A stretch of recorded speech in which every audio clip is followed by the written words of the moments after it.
On the 25th of April,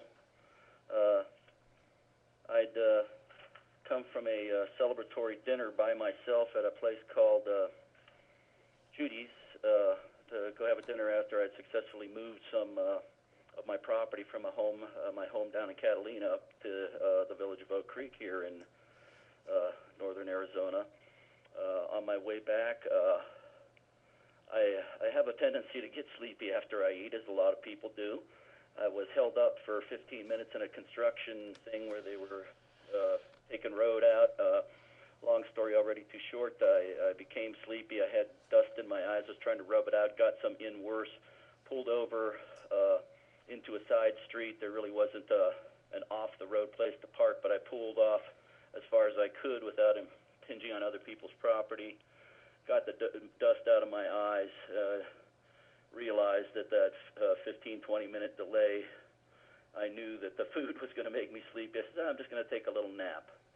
I took a nap, took the keys out of the ignition, woke up cold on the edge of cramping, put the keys in the ignition, put the heater on high, and says, well, let me just get warmed up, then I'll get back home. Only like 4 miles away. The next thing I know, someone's reaching in my car, pulled me out, slammed my head in, didn't identify himself. There were no lights from police kind of lights, the emergency lights or anything. No one said anything to me identifying themselves. I didn't know what the heck was going on. I was deep in sleep to the point where this has happened to me before, where I've awoken and my tongue is thick and stuff, and I sound like I have had a stroke or something. At any rate, this police officer, apparently, I didn't even know. I thought I was being just mugged. So hold on, they had not identified themselves as police officers to you? If they did, it was still while I was in my sleep state. Mm-hmm. There was the initial one. Then he yanked me out of my car, slammed my head into the luggage rack of my car, pushed me along the entire length of my car with my face in contact with that luggage rack, never saying a word to me. I came, when someone hurts you like that, you pretty much wake up. And I identified myself as, I said, what are you doing? Why are you doing this? Can't you show me some mercy here? I'm a disabled person.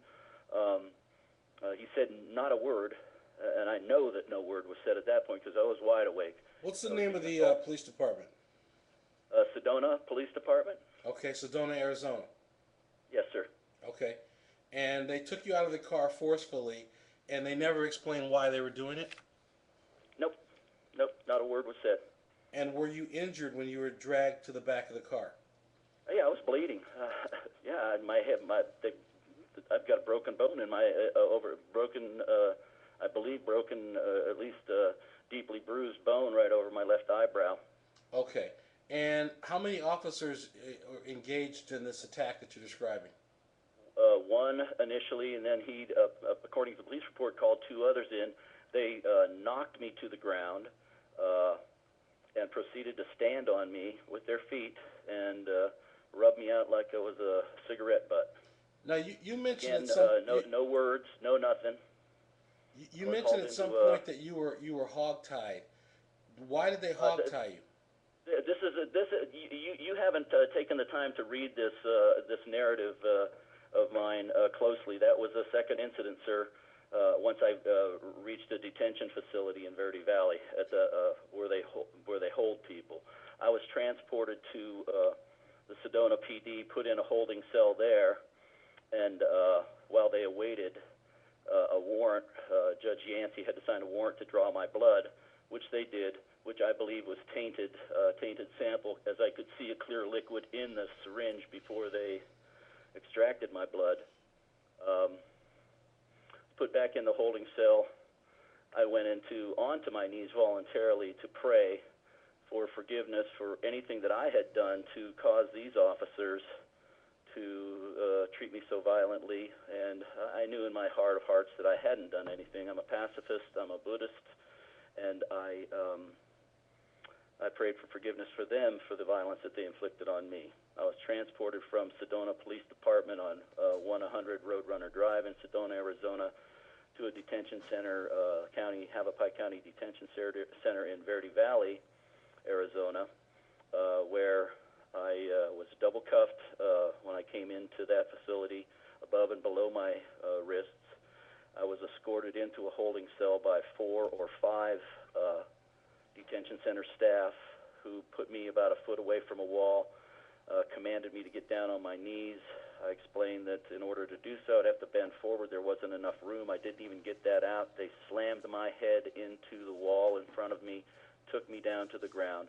The 4 or 5 of them stood on me with both feet like I was a surfboard, and they proceeded to apply a nylon strap to the handcuffs and then put the strap around my ankles, where I was left on my stomach for 3 to 4 hours. I'd been requesting to urinate since the first contact back up where the episode happened at Indian Cliffs Road. I was charged, to back up a little bit, I was charged at the Sedona PD with DUI, and in parentheses it says control and custody, which apparently means that if you have the ignition, the keys to your car in the ignition, and or you're in the driver's seat, you are in control and custody of your vehicle, and thus under the state of Arizona's laws, driving under the influence. Okay, let me just stop you there. Sure. So this abuse that they extended to you on the side of the road, Yep. you were not driving at the time. You were parked. They woke you up, and they started attacking you right away. They then took you to jail, where they assaulted you a second time. There was no further assault at the Sedona. Once I got to the Sedona Police Department, there was no further assault.